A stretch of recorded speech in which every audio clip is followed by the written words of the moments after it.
Welcome to Regulated and Relational, a bi-monthly podcast brought to you by the Attachment and Trauma Network. In today's episode, Tracy and Ginger talk with Dr. Lisa Riegel, and together, they explore why skills like emotional regulation, connection, and self-awareness are not soft at all, but essential to learning, well-being, and long-term success. Let's join them. All right. Hi, everyone. Welcome back to Regulated and Relational, our podcast produced by the Attachment and Trauma Network. My name is Tracy Leonard. And I'm Ginger Healy. And we are so excited to share with you from both our personal experiences and our professional knowledge what it truly means to be attachment focused, trauma informed, and how we can help children impacted by early childhood trauma. So today we are excited to welcome our guest to our studio, Lisa Riegel. And Ginger, would you introduce Lisa for everybody? Oh, I'd be so happy to. Dr. Lisa A. Riegel is the founder and CEO of the Educational Partnerships Institute and creator of the NeuroWell framework, a brain-based approach to building safe and supportive and proactive schools.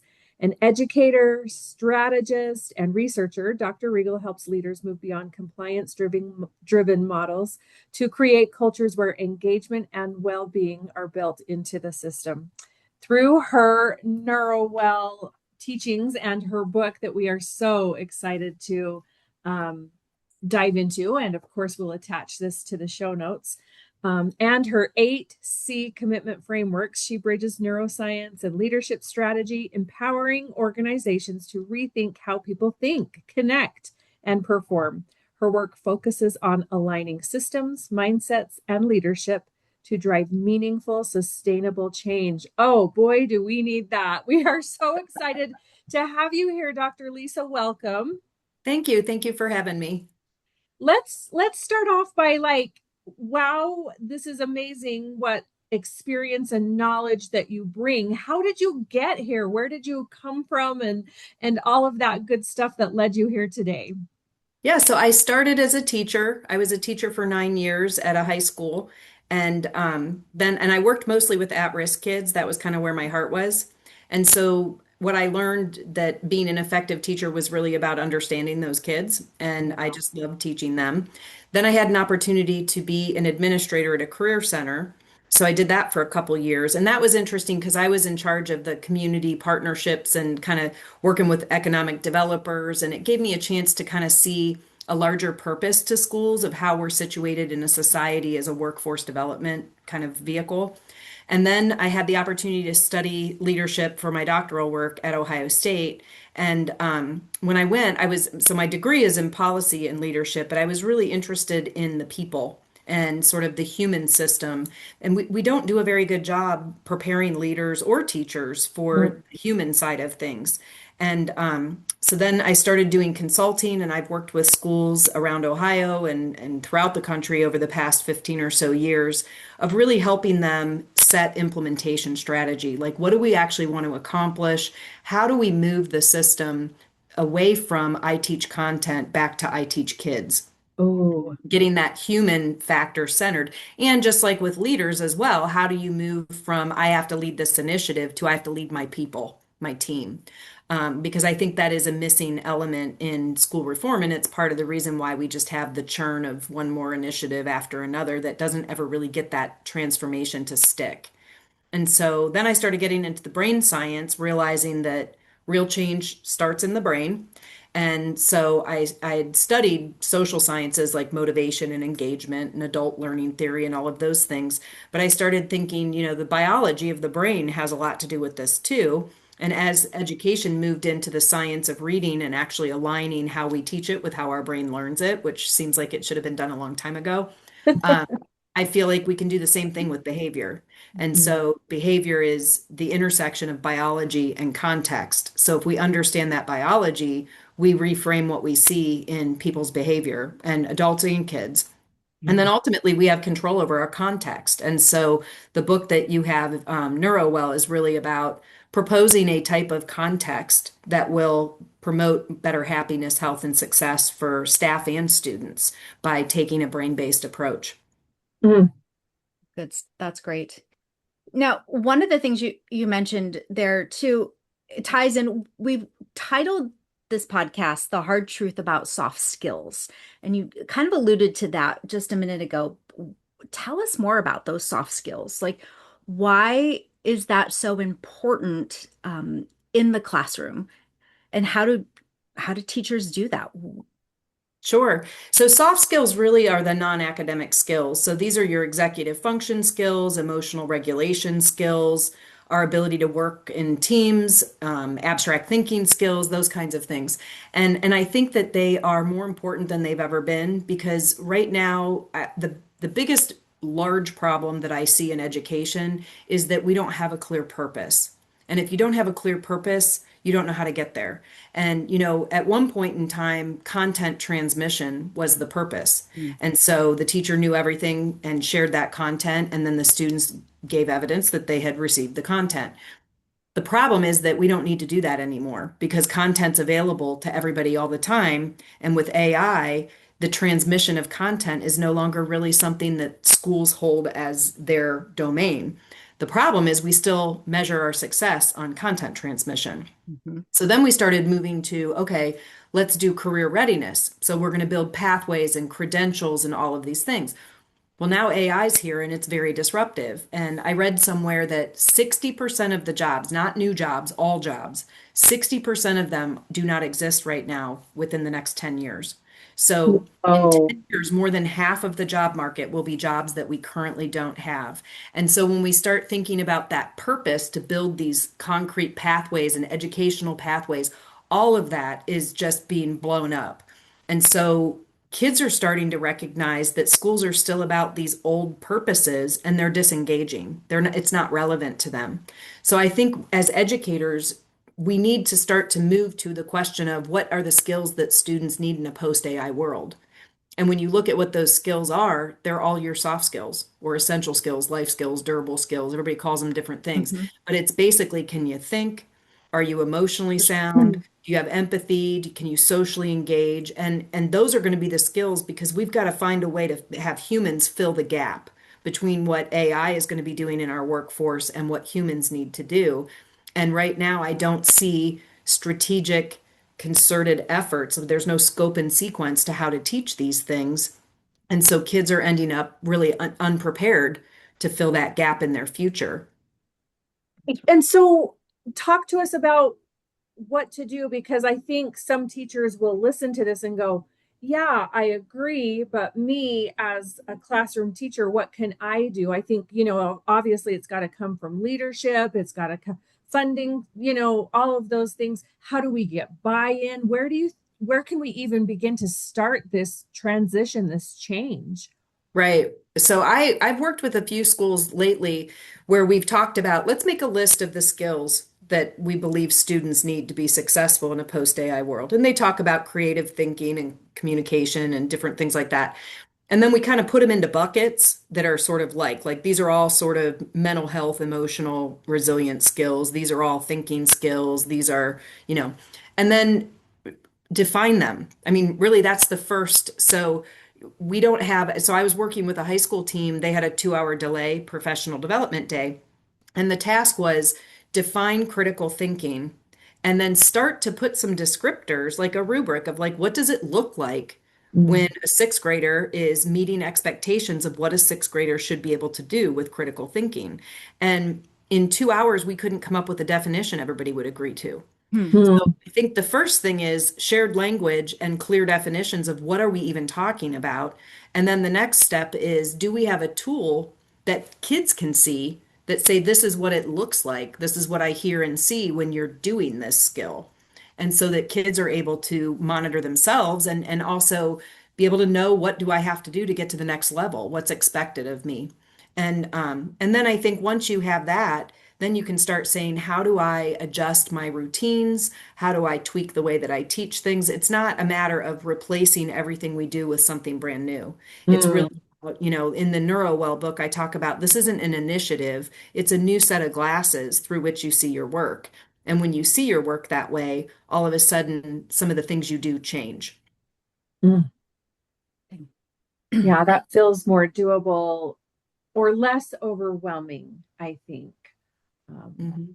Yeah, well, that rather than something else to teach, it's the way of teaching it, the way of modeling it as well for Right, students. right. Um, the interesting thing, when you did that professional development, what was the grade level? That was a high school It was the team. high school. Interesting, because I Mhm. wonder then too, when you start getting into what's developmentally appropriate, and then when you've got students who have been impacted by trauma, or who are neurodivergent, what does that look like? And that can make it even more complicated when you're trying to set those definitions as well. Well, and I think it's also we live in a time right now. Kids are different. I mean, Mhm. you have a lot of kids who come with trauma in their background, but you Yeah. also have a lot of kids that just the way we live our life, we're not developing these skills, and then it causes stress. And so, like for example, when I was a kid, I we had family dinners, and you weren't allowed to like bring a computer or a game. I mean, we didn't have them then, but it was like I had to sit and listen, and it was boring. But I learned the rhythm of conversation. I learned nonverbal, when are they getting bored with what I'm saying? Or how do I question so that I can drive a conversation? And our brain learns through repetition over many different kinds of experiences. And so when we don't have those opportunities, those executive functions don't develop. And then you have like, I used to, you and I both, we'd memorize phone numbers, we'd memorize Yep. addresses, right? That teaches your working memory and builds the architecture in that executive functioning area. And we don't do that anymore. And I think it's very scary right now with AI because the researchers call it cognitive offloading. That basically we're offloading our cognitive responsibility to a machine. Well, if we don't use it, we don't develop it. And then Mhm. Yeah. you look at trauma, if you have, chronic trauma or you have a completely dysregulated brain, then part of the function of that stress is to send the CEO out for a cup of coffee, right? So they're not even available. So those Right. executive functions. So sometimes kids aren't developing them because they have chronic stress. Sometimes it's because just the way they lived, or maybe they have an immediate stressor, and they don't have control of the actual thinking part of their brain. And I see Yeah. that a lot too. When we understand that brain science, that it's always biology and context, if we understand that, then we don't think of it as a tier two, tier three type intervention. I think sometimes they look at, you mentioned somebody who's neurodivergent or someone who comes with trauma. We think of that as like, oh, that's a tier two kid, and we have to do all these things. The reality is, all of them need this kind of thing. So it should be tier one part of your routines of how you do school. And you don't learn it through a lesson, you learn it through the way that you learn, right? It's Yeah. it's through action. Yeah, I think it's really important. I mean, obviously, you are an expert in this neuroscience field, but I have always felt even the most basic neuroscience is for everyone. That, like you said, without it, we just look at things differently. And when we're talking about brain development, um, brains are different. Brains have changed. And you even talk about in the book how technology changes brains. And I think anecdotally people would agree with that. But if you take a minute and tell us how and why, so that we can really understand what's going on with the exposure to technology and social media and AI and all of that. Sure. So when I talk about the brain, I always talk about it like a giant organization with different departments. And so the CEO's office, the C-suite's up in the front of your brain, and that's the thinking part, and that's where your executive functions Yeah. live. But there's some other parts of the brain that are really important that context impacts, and it's in the subconscious parts of our brain. So 80% of our thinking is happening below our nose. And so there's a whole lot of thinking going on, but our CEO does not have access to what that thinking is doing. So when you think about the stress regulation system, it starts with our vagus nerve. The vagus nerve runs down your neck around your heart, and it kind of serves the role of a systems manager. It's checking, is your heart beating, or your lungs working, or your bowels working? And it's also responsible for where is your body in space? Because if I'm standing right at the edge of a cliff, my brain needs to give me a little jolt of stress to Danger. move away, Mhm. right? So that vagus nerve is always sending information to our data center. And I call my data center Harold. So Harold's my data manager. He's my thalamus. And so Harold's job is to take all that information from the vagus nerve and then also look around in the environment and take in all the sensory information. And then he has access to our sensory memory folder, which is in our amygdala, and it's just sensory associations. So people think of memories as if they're like constructed and stored in the brain, but they're actually not. They're torn apart, and different parts of those memories are stored in different areas. So when we want to make meaning out of a memory, we have to order multiple parts of the brain to send up the relevant information, which is why every time we think of a memory, we've really reconstructed it. And, like in courts, they don't like eyewitness testimony because every time you pull it up, you're not necessarily Different. doing the same stuff. Yeah. So what Harold does is he takes that information and he goes in that sensory association folder, and then he sends a report to Bob. Bob's your security manager. That's your amygdala. And Bob decides, do I just tap the button? And if he taps the button, then a message goes directly to the CEO's office that says, hey, we're uncomfortable, but we're not sure. We need you to weigh in. But if he wails on the button, the message that goes up says, fire alarm, go to Panera, get a cup of coffee, you're not needed here, right? So when you have students' brains that are constantly in that alarm phase, not only are they not accessing these in the moment, but the first day on your job is the worst day, right? You get better as you have experiences. So their CEOs are not getting practice because Harold and Bob are basically running their life. And those external things like technology and the context, those create certain associations and filters in our brain. So if you think of reality like a banana, Harold goes into the sensory association folder and pulls up a bunch of screens and filters and then shoves the banana through them. It doesn't look like a banana anymore. So our perceptions are different than reality, and they're shaped by these experiences.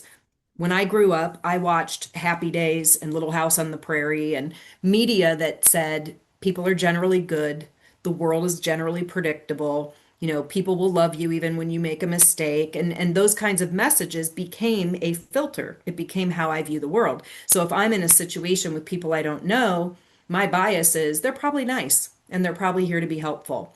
Kids today grow up in a media culture that's like, Tracy, you and I are going to get together and manipulate Ginger and vote her off the island. It's about power and manipulation and control and, getting noticed and attention. And so kids have grown up with that. So now they're in a school setting and they're looking around and they don't trust people. And so their brain is saying, well, that person could be out to get me. And then that elevates the report that Harold sends to Bob.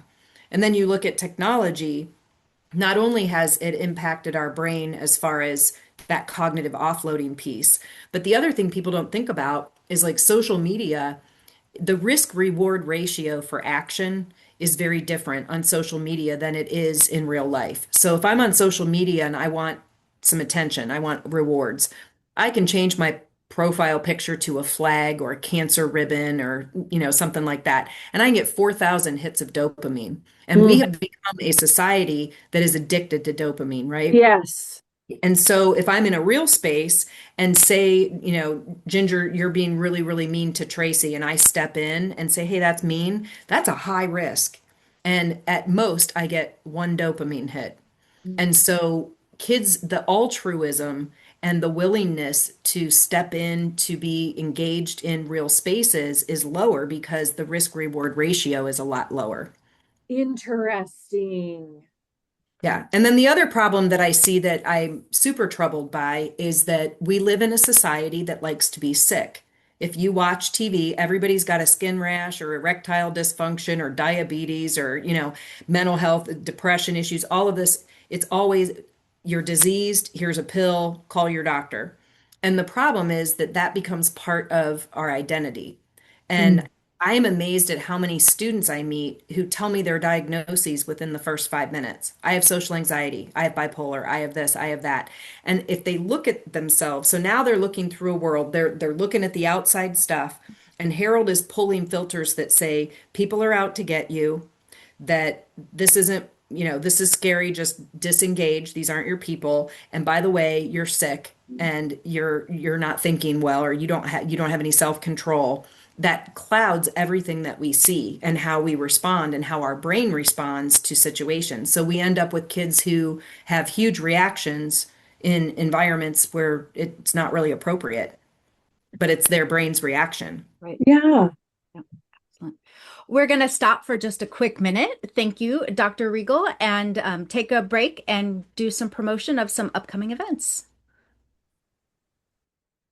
Hi, educators. It is not too late to make your plans to attend this year's Creating Trauma Sensitive Schools Conference in Dallas, Texas, June 27th through 29th. A cowboy themed kickoff, a lazy river, and over 30 sessions full of critical information that help us as educators to help children learn and thrive. That's what's ahead of you at CTSS 2026. Sign up now, bring your whole team. Bring your whole family. Let's all get in that lazy river. It's going to be one of the most meaningful and memorable conferences that you've ever attended. Find out more at conference.attachedtrauma.org. We'll see you there. All right. I'm interested to go back to what you were talking about before the break. And talking more about the brain science now and how we can use that to help students gain the self-awareness. And you talked a little bit about the stress regulation systems and that, but how can we use it for good? Like, what can we do to rewrite the path? Yeah. Right.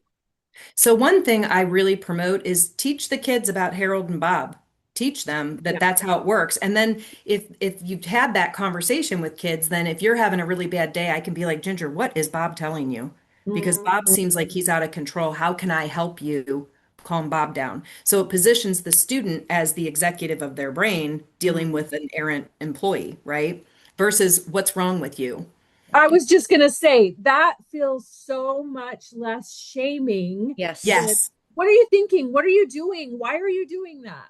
right. Yeah, because that And screams judgment. And yeah, yes, and a lot of people with trauma have shame. They absolutely. Of and if you feel like you don't have control over your own mind, then you feel like less than. And and we have even in culture, you think of the superheroes that we love. They all come from trauma. That they're thrown off their planet, their parents are murdered in front of them, and they rise above their trauma and they become these superheroes. And then you've got somebody in front of you who's really struggling, and they're like, I can't even get my shoes on and get to work on time.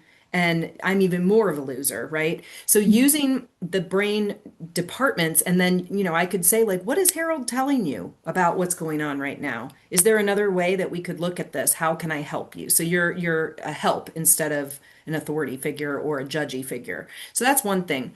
The other thing I think we need to do is normalize emotions, right? And I think there's a huge fallacy in education of like, oh, they come from bad homes, but who cares because they're here now. So that shouldn't impact here. They should be able to function in this school just fine, regardless of what's going on outside of school. And that's just not how the brain works because those sensory associations are in there, regardless of whether that context is happening right now. So I think thinking through how we create a positive context because the solution to pollution is dilution, right? So if you've got a whole bunch of negative associations, what I propose in the NeuroWell book is we can create this safe, supportive, proactive bubble around school that becomes the way that we do school and our culture, our practices, our routines, that all are working to infuse positivity and student agency and a sense of power and control. And then that way, when they walk in the door, this context is so completely different than what they're dealing with at home that maybe Harold won't pull that association. But what I see in schools a lot of times is a lot of directive, stop doing that, don't do that, you need to Yeah. do this. It's a lot of control and compliance language that is going to remind kids of other places in their life where they feel powerless. And so trying to create those cultures, and there's easy things that teachers can do, like teach them about their brain. The other thing I do is a stress triggers worksheet. And I've done this with some middle school students that it's really fun. It's got a list of things that stress you out. Like if my teacher tells me to do something I don't want to do, or if somebody interrupts me or whatever. It's just a bunch of lists of like what. And they mark it from 1 to 5, from like doesn't bother me at all to I either want to explode or shut down. And then we talk about, okay, so now you know sort of what it is that can trigger you, but the more important question for building self-awareness is why. And so, like, for example, when I was growing up, my parents were divorced and my dad was always late. And so I spent a good chunk of my childhood sitting on the front stoop waiting for him. And my little 8-year-old brain said time is associated with being unloved or being not worthy. So through my 20s and even into my early 30s, before I really started gaining understanding of this and self-awareness, if my husband was running late or if I was running late, I would get anxious and angry, and it was hard for me to have a fun time because I was already so wound up. And by learning that that association was there, that gave me power because I was able to say, me, the CEO of my brain, hey, Harold, this is not that.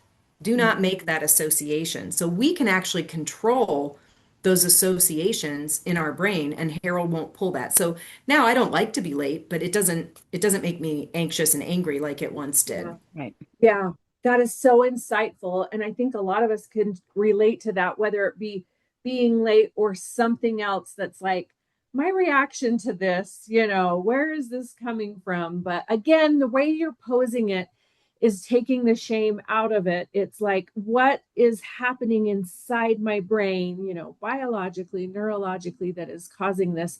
And how can I control it? It's just, it's a simple thing, but it's really really powerful and effective. Yeah. I want to circle back. You had mentioned the importance of tier 1 practices versus what we often do in schools is the tier 2 and the tier 3 if we're really worried about a kid. But you in the book say we have got to in schools focus on strong tier 1 practices. So I want you to take us there. And also, if you don't mind, talking a little bit about rewards and incentives and harms of programs that we think are doing good, but could be really activating that nervous system into the, that activating Bob, so Sure. Yeah. let's go there.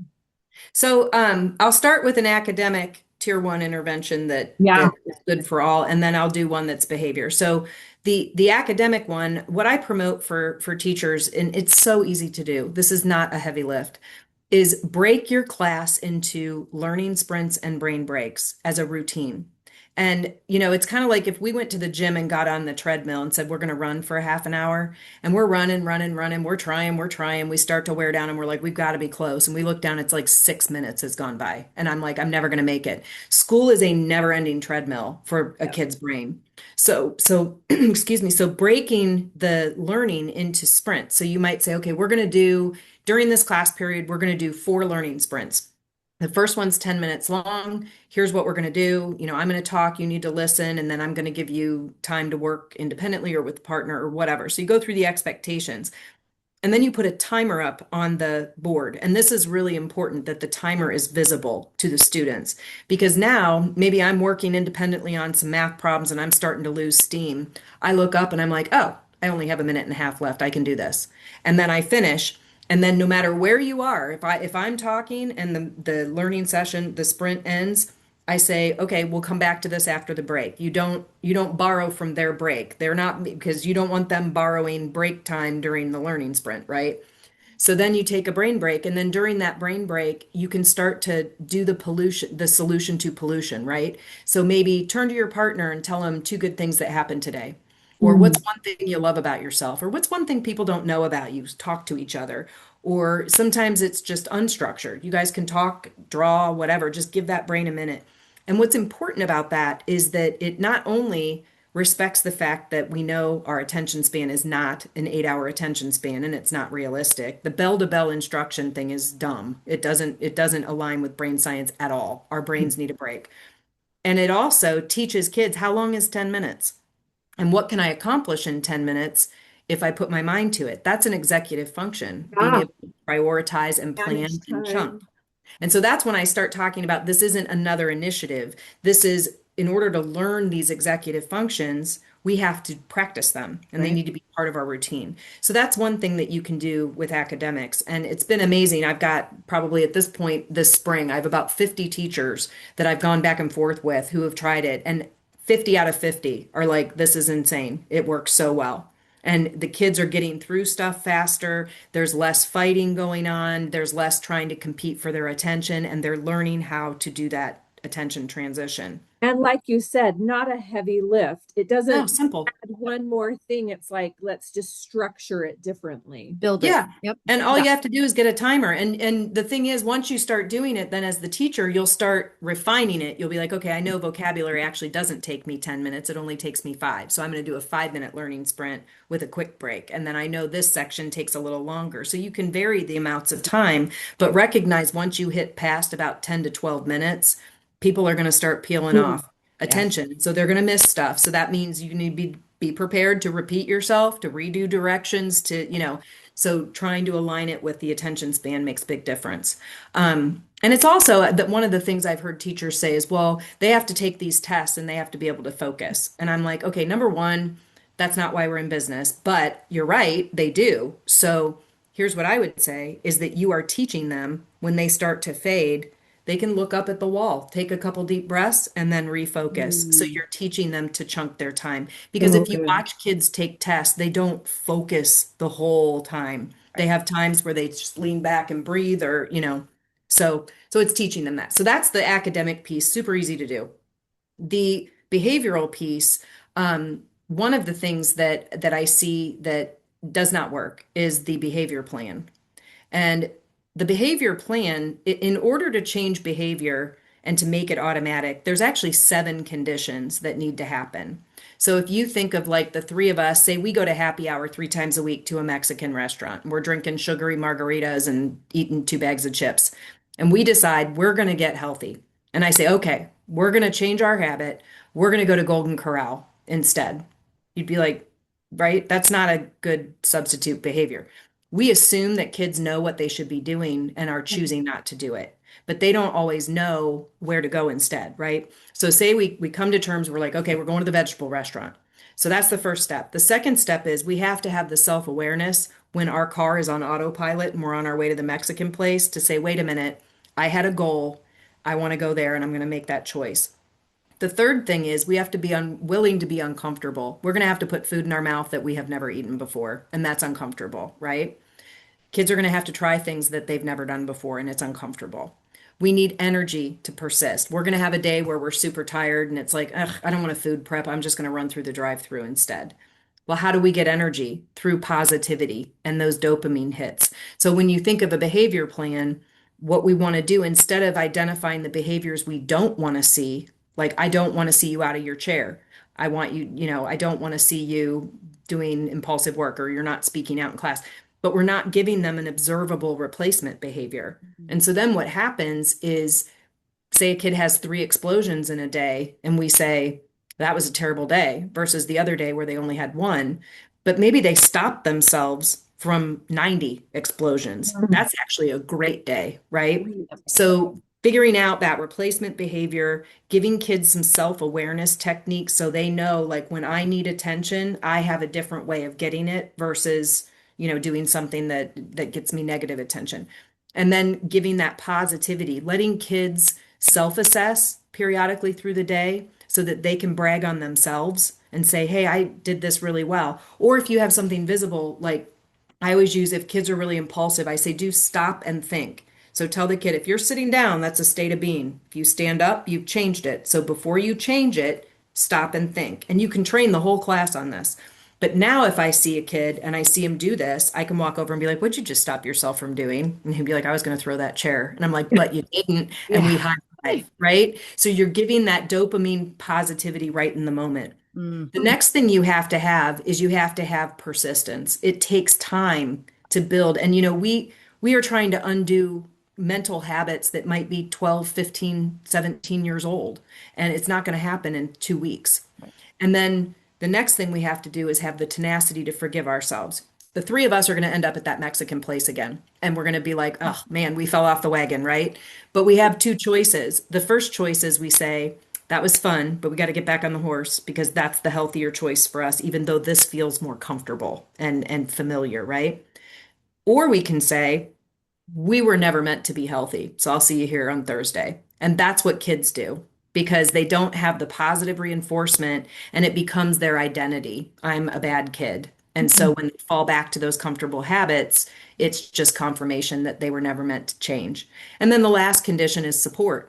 We need, you can do this. I believe in you. Look at how great you're doing. Positive feedback to help support that.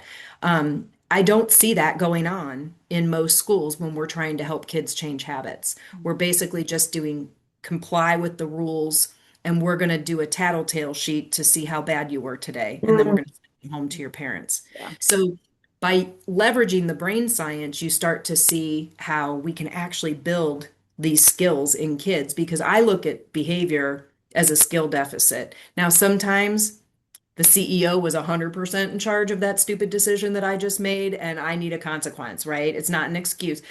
But if Harold and Bob were running the show, then you're punishing the wrong people. Mhm. Yeah. So how do we frame our behavior modification plan? And a lot of times behavior plans don't work because the research on incentives and rewards, if I'm trying a brand new behavior, it can be really empowering to have an external reward. So, like if I say, okay, I'm going to go to the gym 3 times a week, and if I do that, I'm going to buy myself a new pair of tennis shoes or a new piece of clothes for the gym every week. Well, eventually, so that might be enough. I might be tired on a Friday and be like, yeah, but if I don't go, I don't get to buy myself shoes, right? Flash forward 6, 8 weeks, and now I'm going pretty regularly. It's starting to be part of my routine, and I'm tired on a Friday. I might be like, you know what? I have enough shoes. I don't need to go.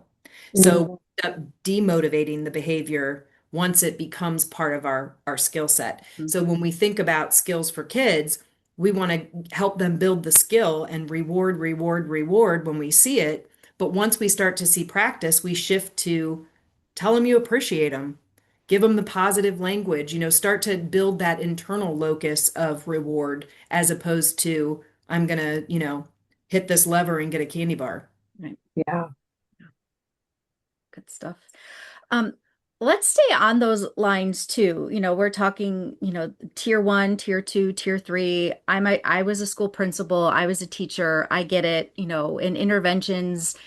The other aspect of that is PBIS. And tell us your thoughts on that and how that does not fit or fits into your NeuroWell. Yeah.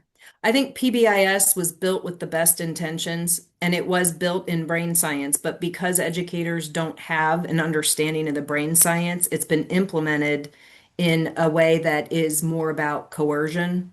It's I'll give you PBIS points if you get your pencils out. I'll get you, it's not about skill building, it's about control and compliance. And a lot of the PBIS matrices that I see are just school rules shoved into different buckets. Like, it's not really about positive, proactive skill building, which is what it's supposed to be about. So I think, you can use the same type of structure, but a couple schools that I've worked with, I've said, okay, let's talk about what do you see and what do you hear when someone's being respectful or kind? Like concrete examples of it.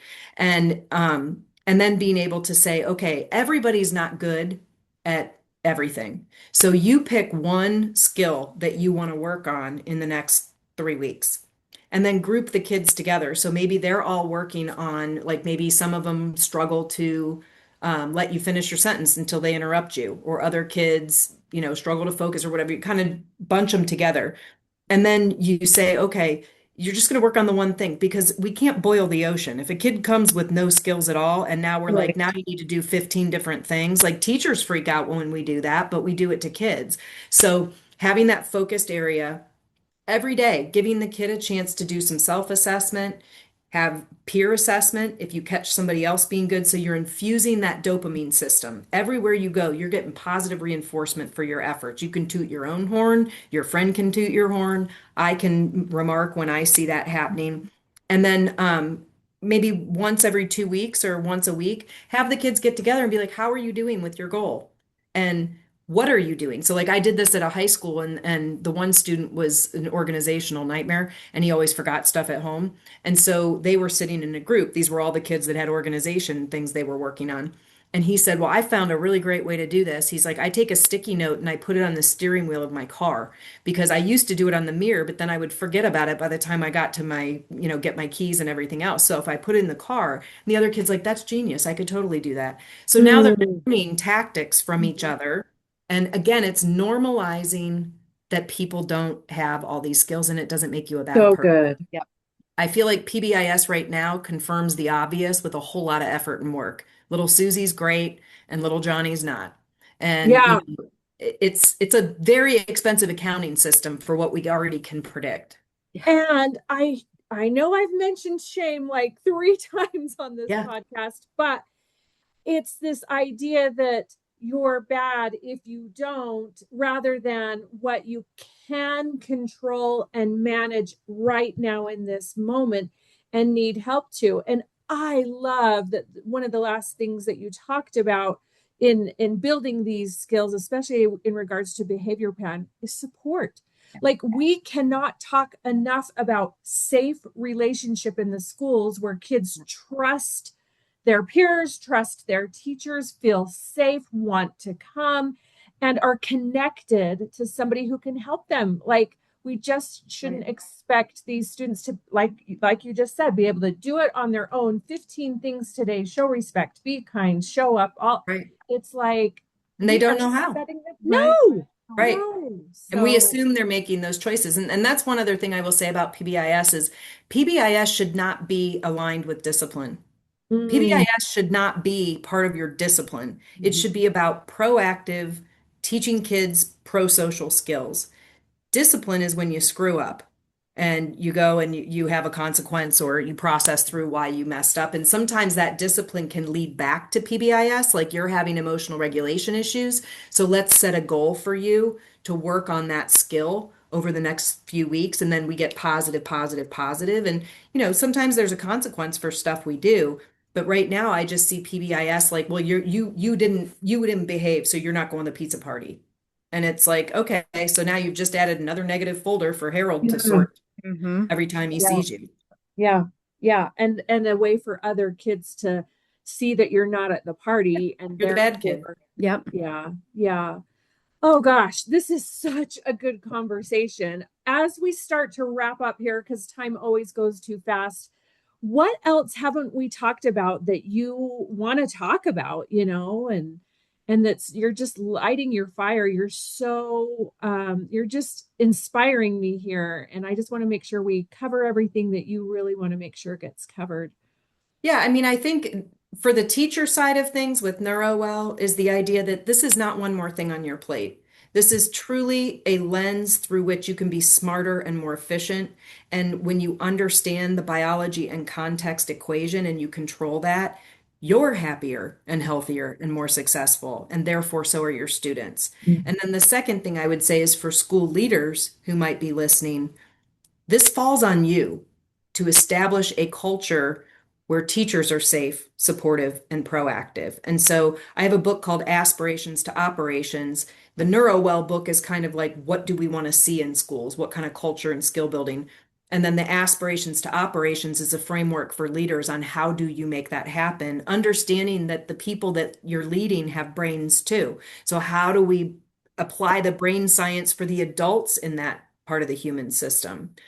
Because I think, I see a lot of um, mismatched messages from leadership. So it's, we want you to have relationships with kids. You've got to be more empathetic. You've got to be more understanding. Why aren't you on the right curriculum? Why aren't you doing this the way that everybody else is? Why aren't your test scores here? And it's like, you can't, that's not coherent. And we measure what matters. And if all we're measuring is academic outcomes, and if it's, as soon as that was connected to like teacher quality, that's a Mm. problem because Yep. now the kids who are struggling are not a puzzle to be solved. They're a problem to be managed because they're impacting my data. And Yep. so school leaders play a huge role in creating a culture that is truly NeuroWell and is about the human people in the system. And what I would argue is that when you attend to the human people, the academics come a lot faster too. Amen. Yep. Yeah, but leaders aren't trained on this. And so that's the other thing too. Yeah. So if we can help leaders gain some, some leadership capacity by putting on a lens of brain science with their staff and implementation science, and then if we have teachers understanding the biology and the context piece, we really have a recipe to truly make school very purposeful again, right? Because we're teaching the human side of things where the AI, the machine side of us, Yeah. isn't going to be as important for our success. Yeah. Yeah.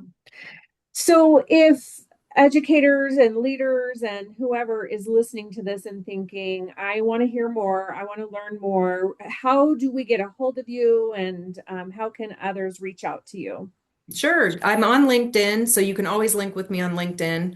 I've been on lots of podcasts. So if you go to my EP Institute website, which I'm sure we can put in the show Yes. notes, or you can get Yes. it on LinkedIn, the podcasts are posted there so people can listen to them. And just reach out. I do keynote addresses, I do workshops, I do professional development, and then usually about 5 or 6 schools a year that are truly ready for some transformative change. I will go deep dive with them, work with their teachers, work with their leaders, help them to really actually make this a transformation that sticks and isn't one more fly-by-night thing. So good. Yeah. Excellent. All right. Well, thank you, Lisa, and thank you for your time and your insight, and all the good stuff. And I sure hope that, and anyone listening, even parents, Yeah. business people too, I mean, you can really truly apply this to everything. So thank you. Yeah, well, thank you so much for having me. And that's a wrap for today's episode of Regulated and Relational. In our next episode, we have Julie, Ginger, and Tracy in the studio to talk about the stress of transitions. A special thanks to Joe Kramer for donating the music. To learn more about the Attachment and Trauma Network, visit us at www.attachedtrauma.org. I'm Lauren Cassis, and as always, thank you for listening.